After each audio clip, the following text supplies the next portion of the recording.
भाई और कालीबाई कलाशवा की शहादत दिवस के अवसर पर आज आयोजित सम्मान समारोह में पधारे हुए तमाम साथियों को ढेर सारी शुभकामनाएं और आप सभी को फूल जोहार। साथियों, हमारे देश में अगर हम लोग देखें तो पता चलेगा कि शिक्षा के लिए जो लड़ाई है, स्कूल जाने की जो लड़ाई है, उसका जो संघर्ष है वो बहुत पुराना है। आज जब हम लोग यहाँ पर एक सम्मान समारोह आयोजित कर रहे हैं तो हम लोग जानते हैं कि किस तरीके की चुनौतियां हमारे सामने पास में रही हैं, किस तरीके से हम यहाँ पर पहुंचे हैं और आज सम्मान के हकदार हैं। लेकिन अगर हम लोग देखें तो हमारे पुरखों ने इसके लिए बड़ी कुर्बानियां दी हैं। उन कुर्बानियों को अगर याद करें तो हम देख सकते हैं कि आज जो 3 प्रतिमाएं हमारे सामने मौजूद हैं, तीनों प्रतिमाओं में एक खूबसूरती है, वो ये है कि उन्होंने इस समाज के लिए, इस देश के निर्माण के लिए और इस तमाम लोगों की आजादी के लिए, शिक्षा के लिए अपनी कुर्बानियां दी हैं। ये छोटी बात नहीं है और ये उस दौर में चल रहा था जहां भी आपको स्कूल जाना मुमकिन नहीं था, आपके लिए स्कूल की सुविधा नहीं थी और कहीं स्कूल था भी तो आप जा नहीं पा रहे थे। लेकिन आपने तमाम बंधनों को तोड़ते हुए वहां तक पहुंचे और एक शहादत दी और उसका नतीजा है, हम जानते हैं कि इस देश में शिक्षा की जिम्मेदारी परंपरागत तौर पर कुछ को खास किस्म के लोगों को दी गई थी। कहा गया था कि इस देश के अपर कास्ट लोगों को ही शिक्षा लेने और देने का हक है, बाकी हम जैसे लोगों के पास तो यह हक भी नहीं था। हम सब ने महाभारत की कहानियां पढ़ी है कि किस तरीके से एकलव्य को भी जब शिक्षा लेने की जरूरत पड़ी थी तो उसे भी किसी गुरु ने शिक्षा नहीं दी, उन्होंने भी जो है एक मिट्टी का पुतला बना करके उस मिट्टी को अपना गुरु बनाया और तब उन्होंने शिक्षा लेने की शुरुआत की थी। हम लोग जानते हैं कि किस तरीके से कालीबाई कलाशवा को गोलियों से छानबीन कर दिया गया। हमने देखा कि किस तरीके से उनके गुरु को बांध करके घसीटा गया, किस तरीके से उस स्कूल को यहाँ के रजवाड़ों की पुलिस और अंग्रेजी पुलिस ने खत्म करने की साजिश रची थी। एक बात यहाँ से कहना बहुत जरूरी है साथियों, ये शिक्षा ही वो हथियार है हमारे सामने जो इस देश को और इस दुनिया को बदलने की ताकत रखता है।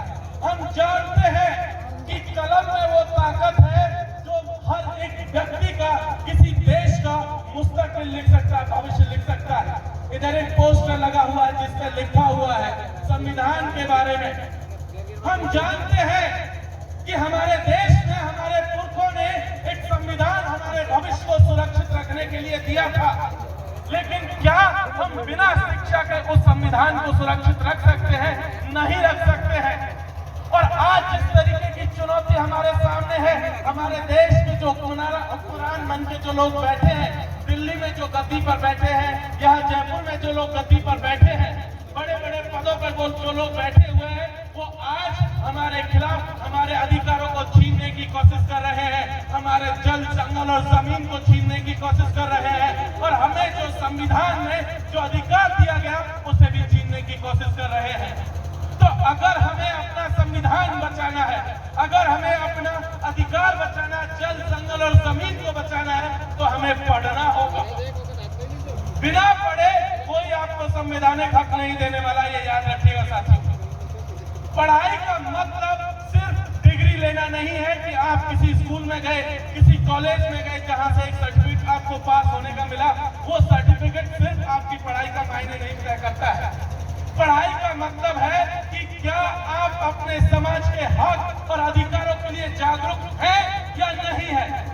अगर आपने अपनी शिक्षा को सिर्फ नौकरी तक सीमित रखा कि ये सर्टिफिकेट हमें नौकरी दिलाने में मदद करेगा, तो यकीन मानिए शिक्षा का मतलब अधूरा है।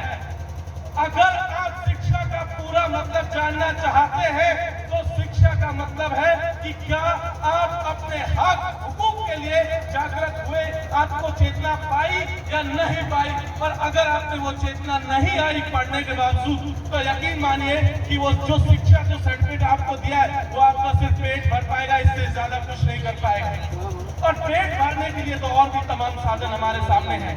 मजदूरी करके भी हमारे पुरखे पेट भरते हैं, खेती करके भी पेट भरते हैं, पत्थर तोड़ के भी पेट भरते हैं। फिर इस कागज की क्या जरूरत? क्या सिर्फ ये कागज हमारे पेट भरने के लिए है? तो नहीं साहब, इसका एक मतलब है। हम सब ने बाबा साहब की कहानी सुनी है कि उनके पास कलम की वो ताकत थी जो उन्होंने इस देश के संविधान को बनाने में महत्वपूर्ण योगदान दिया। हम सब जानते हैं कि जयपाल सिंह मुंडा ने संविधान सभा के भीतर बैठ करके जब आदिवासियों का भविष्य लिखा था, तो उससे पहले वो भी इस देश में और इस देश के बाहर, खास करके विदेशों में, ऑक्सफोर्ड में, कैम्ब्रिज में और देश की दुनिया के अलग अलग हिस्सों में पढ़ाई की थी, पढ़ाया था, नौकरियां की थी, और तब जाकर के उन्होंने हमारे लोगों को हक और अधिकार दिया था।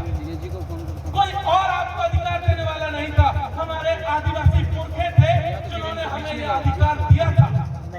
अगर हमें अधिकारों को बचाए रखना है तो जरूरी है कि हम शिक्षित हो और शिक्षित होकर के उनके प्रति जागरूक हो। आज जिस तरीके का हमला हमारे ऊपर है, हम सब लोगों ने देखा कि हमारे लिए बहुत सारे कानून बने। यहाँ जयपुर में जो सरकार बैठी है वो भी कानून बनाती है, दिल्ली में जो सरकार बैठी है वो भी कानून बनाती है, लेकिन एक तरफ वो कानून बनाती है और दूसरी तरफ उनके प्यादे आते हैं और उसी कानून की धज्जियां उड़ा रहे होते हैं।